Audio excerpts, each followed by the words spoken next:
और अब बात करेंगे उस खबर की जिसने पूरे देश को दहला दिया। जी हां, दिल्ली रेलवे स्टेशन पर 15 फरवरी की रात एक ऐसी भगदड़ मची जिस भगदड़ ने 18 जिंदगियां निगल गई।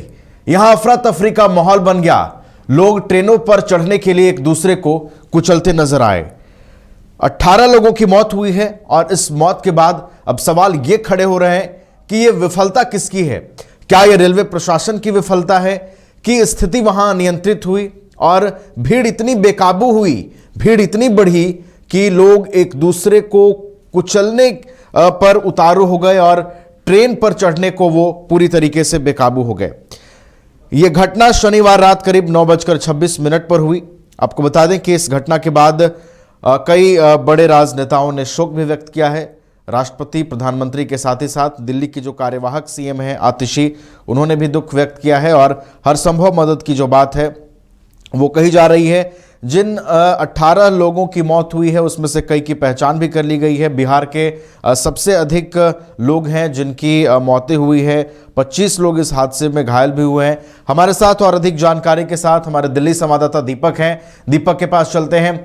दीपक, देखिए, एक ऐसा दर्दनाक हादसा हुआ जिसने सभी को पहले तो चौंकाया। दिल्ली स्टेशन पर अमूमन इस तरह की घटनाएं ना पहले कभी हुई थी ना देखी गई थी, लेकिन कल की जो घटना हुई है इसने सभी को चौंकाया है और सभी लोग मर्माहत हैं। क्या कुछ फिलहाल अपडेट निकल कर क्या आ रहा है इस घटना को लेकर? बिल्कुल, बीती रात जिस तरीके से 9:26 ये हादसे का समय है जब नई दिल्ली रेलवे स्टेशन पर जो है वो भगदड़ मचा। और ये भगदड़ इतना विशाल था कि इसमें आने वाले जो कई लोग जो है इसकी चपेट में आए। तकरीबन कई लोगों को दबे होने की उस समय जो खबर थी, जिसमें 25 से 30 जो लोग हैं उनको उनकी स्थिति जो है बहुत नाजुक बताई जा रही थी, लेकिन जिसमें 18 लोगों की मौत की पुष्टि जो अब तक हो चुकी है। मृतकों में बात करें तो 11 पुरुष हैं, 4 महिलाएं और 3 बच्चे शामिल हैं, जिसको लेकर एलएनजेपी अस्पताल में इनको तुरंत भर्ती कराया गया। और कुल जो है करीबन 20 से 25 जो है वो घायलों की संख्या भी बताई जा रही है। और ऐसे में देखिए, रेलवे की सबसे बड़ी जो नाकामी है वो कहीं ना कहीं इसके अंदर सामने आ रही है, क्योंकि किस तरीके से जो मिसमैनेजमेंट था नई दिल्ली रेलवे स्टेशन पे वो किया गया।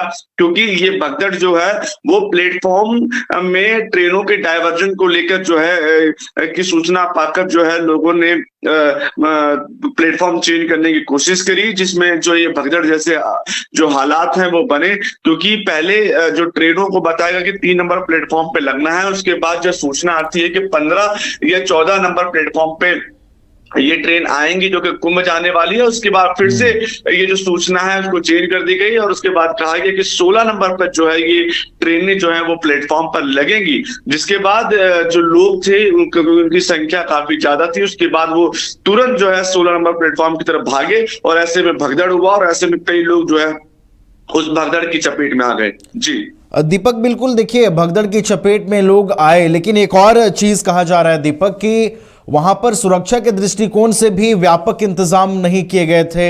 एंट्री पॉइंट जहां पर था, जहां से लोग एंट्री कर रहे थे, वहां पर ना तो चेकिंग की व्यवस्था थी और अचानक से भीड़ इतनी बढ़ी कि वहां मौजूद प्रत्यक्षदर्शी खुद हैरान हो गए। वो खुद ये कहते नजर आए कि हमने पहले इतनी भीड़ दिल्ली स्टेशन पर कभी नहीं देखी थी। तो हो सकता है सुरक्षा के दृष्टिकोण से भी दीपक कोई चूक हुई हो, जिसको लेकर अब सवाल खड़े हो रहे हैं।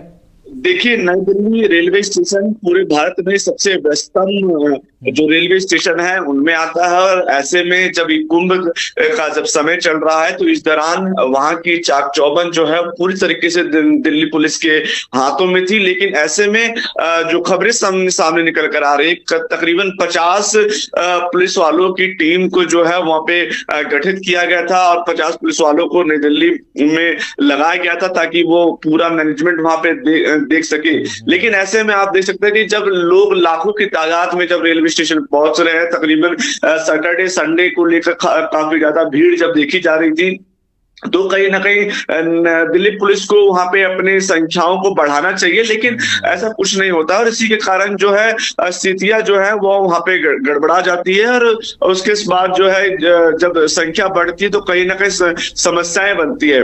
और यही कारण रहा कि क्योंकि स्टाफ वहां पे बहुत ज्यादा कम थे और कल संख्याएं जो थी, जो भीड़ थी वो काफी ज्यादा थी, जिसके कारण ये भगदड़ भी मचा। और ऐसे में अभी जब तकरीबन 4-5 घंटे पहले जब दिल्ली पुलिस के आला अधिकारी जब वहां पे पहुंचे, मौके पर जब जांच करने वहां पे पहुंचे, तो उन्होंने बताया कि अभी इन तमाम मामलों को लेकर, हादसों को लेकर जो है हमारी जांच जारी है। जैसे कुछ चीजें निकलकर सामने आती है उसके बाद जो है वो मीडिया से साझा करेंगे। लेकिन सबसे बड़ी बात यह है कि जिस तरीके से महाकुंभ चल रहा है और ऐसे में खासकर दिल्ली से जाने वाली तमाम ट्रेनों की संख्या ज्यादा है, लेकिन इस पर भारतीय रेलवे और सुरक्षा को लेकर खासकर दिल्ली पुलिस की टीमों को क्यों नहीं ज्यादा बढ़ाया गया, क्यों आखिरकार इतना मिसमैनेजमेंट रहा। और इस तरह के हादसे सिर्फ नई दिल्ली नहीं, आप देखेंगे कि भारत के हर एक कोने से निकलकर सामने आ रही है और सबसे ज्यादा बिहार जैसे राज्यों से निकल कर आ रहे हैं। पटना में भी जिस तरीके से चीजें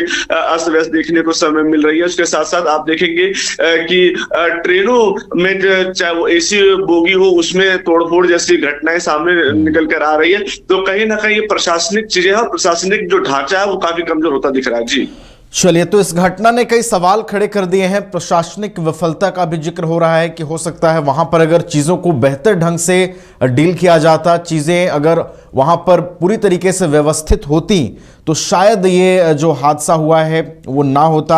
हालांकि अब इस पूरे मामले में देखिए हाई लेवल जांच के आदेश भी दिए गए हैं। रेलवे मंत्री की ओर से जो है एक टीम का गठन करने की भी बात कही गई है और इस पूरे हादसे की हाई लेवल जांच करने की बात भी रेल मंत्री अश्विनी वैष्णव की ओर से कही गई है। बहुत बहुत फिलहाल आपका धन्यवाद दीपक, हमारे साथ जुड़ने के लिए और तमाम जानकारी हम तक पहुंचाने के लिए।